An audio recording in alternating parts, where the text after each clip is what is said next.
Hello viewers, வணக்கம் and welcome back to my channel. Ayali சீரியலுடைய அடுத்த எபிசோடுக்கான ப்ரோமோ என்ன அப்படின்றத பார்க்கலாம்.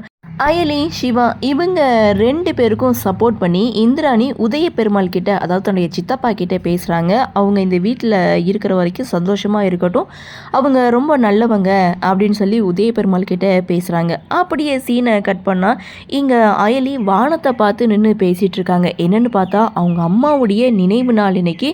ஸோ அவங்கள பிரிஞ்சு இங்கே அயலி ரொம்பவே வருத்தப்பட்டுட்டு இருக்காங்க. அது மட்டும் இல்லை, நீங்கள் போயிட்டீங்க, ஆனாலும் நிறைய பொறுப்புகளை எனக்கு கொடுத்துட்டு போயிருப்பீங்க. கண்டிப்பாக அந்த பொறுப்புகளை நான் சரியாக செய்து முடிப்பேன். உங்களுக்கு நான் ஒரு நல்ல பேரை வாங்கி கொடுப்பேன் அப்படின்ற மாதிரி அயலி தனியாக நின்று பேசிகிட்டு இருக்கதை, அதுவும் அழுதுட்டு பேசிட்டு நின்றுட்டு இருக்கதை சிவா அதை பார்த்து ஃபீல் பண்ணுறாரு. ஸோ இந்த விஷயத்தை, அதாவது அயலியுடைய அம்மாவுக்கு இன்றைக்கி நினைவு நாள் அப்படின்றத சிவா இந்திராணி கிட்ட போய் சொல்ல போகிறாங்க. அடுத்து என்ன நடக்கும் அப்படின்ற ஒரு எதிர்பார்ப்போட இந்த ப்ரொமோவை முடிச்சிருக்காங்க. சரி, என்ன தான் நடக்குது அப்படின்றத நாமளும் வெயிட் பண்ணி பார்க்கலாம்.